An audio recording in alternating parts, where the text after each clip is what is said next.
let's talk now. This is a subjective rating of the where we are now. I want to talk now about an objective rating.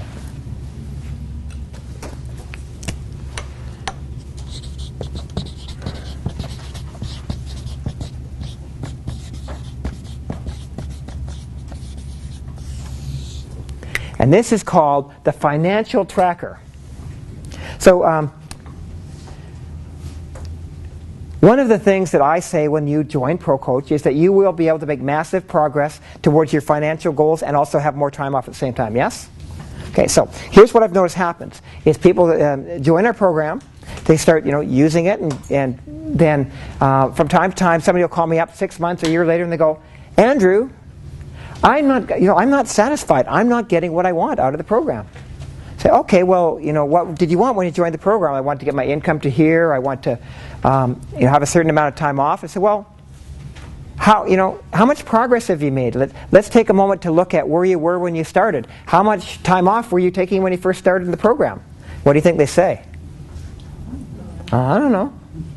How much money were you earning when you started the program? I don't know. You know what? That doesn't help us. We don't know whether they've actually made any progress. And here's what I found. God's honest truth, when you start tracking this, you will be stunned to see the forward progress you're making, which is much greater than what you think. Think about it. Raise your hand if your life is better today than it was 10 years ago. Yeah, for almost everybody. Far, far better. And yet, have you noticed the progress along the way? No.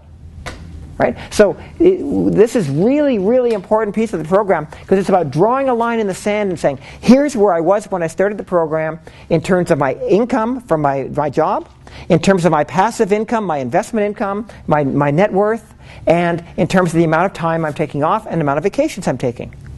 That way, a year from now, 5 years from now, we can look at it and see how far you've come. There's a number of benefits to doing this. One is just to be able to know that you're moving forward, but also it reinforces when you start to see a result. How many of you get more of a sense of momentum? Yes? Mm-hmm. Right? We want you to get a momentum in your cells, remember? So to get that momentum in your cells, you need to see the progress. And that's a very big part of measuring. And if you're falling behind, as some of us have done recently, financially, having a little setbacks, right? Then it's still good to know where you are, right? So that you can actually see yourself, be realistic about where you're at. So you'll be able to watch your progress and know if you're doubled for sure. And it's very important to me because it gives me some accountability and a way of knowing, whether you're getting the results that you say that you want. Now, you can fill this workbook out. I've got it right here. Where is it?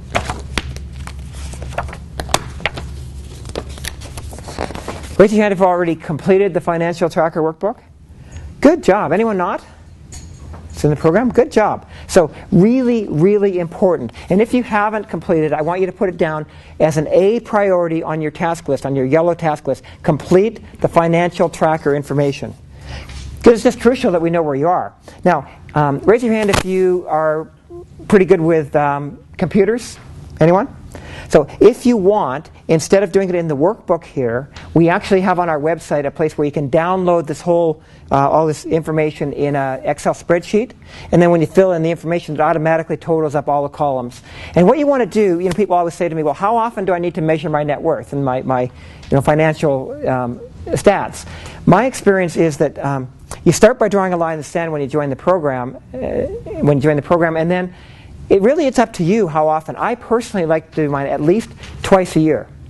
So I want to see, normally in beginning of July I get statements for the investments that I made, my investments up as of the end of June, and then in end of December, beginning of January, I get statements for where I was at the end of the calendar year, right? So I like to do it when those statements come in. It makes it easier than having to dig through.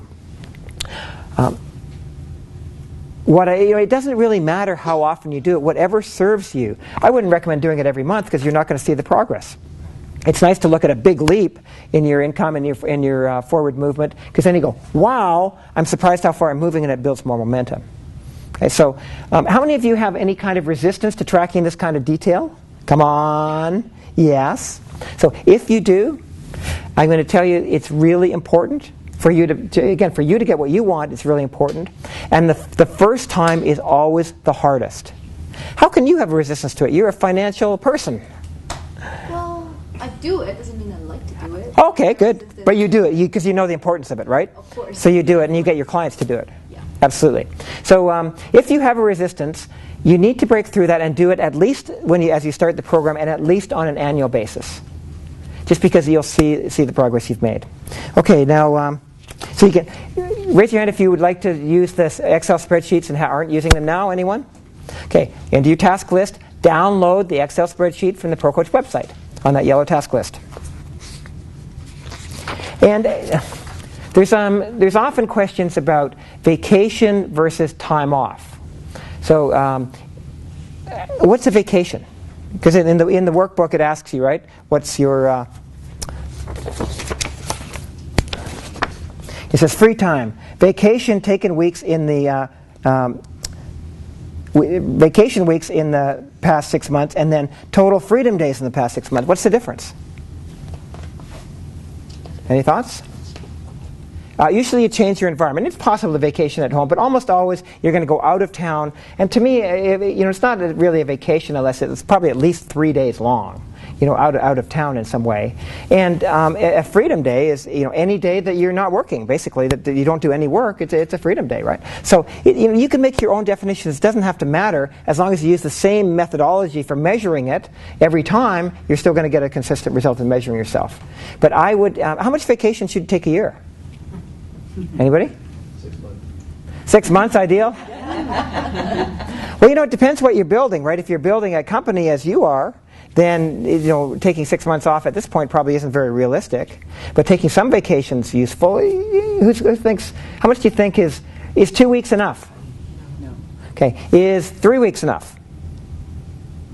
Anybody? You think 4 weeks is enough? Seriously, enough to give you the time to rejuvenate and kind of have a bit of life.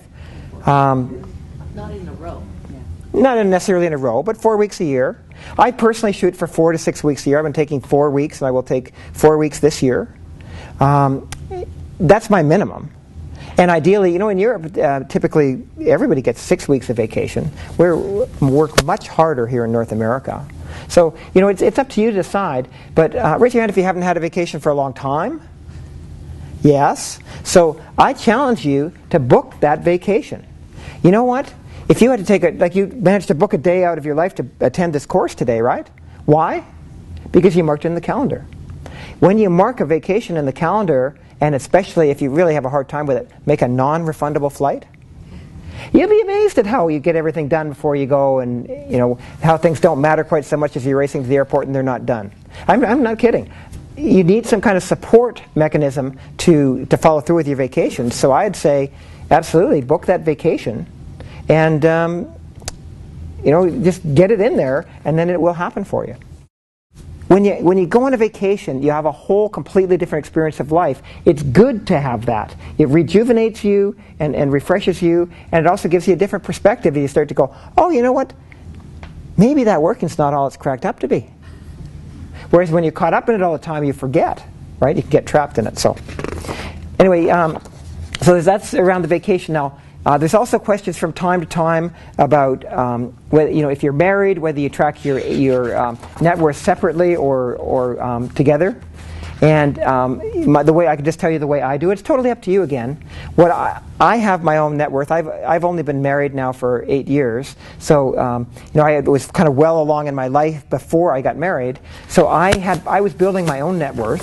So I continue to track my portion of the net worth separately. So the house we own, the assets we have, I just put half of that into my own net worth, and then I also track our family net worth. So I have a tracking of both. But it's totally up to you, however you do it. Any other questions? For those of you that have filled it out, how many of you have discovered that you actually your net worth was higher than you thought it would be? Yeah, isn't that great? Anybody discover that you have actually lower net worth than you thought you did? Okay. Usually people, they underestimate what they've got until they start adding it all up. Okay, so that is the financial tracker. Again, important just to draw the line and sand when you first join the program.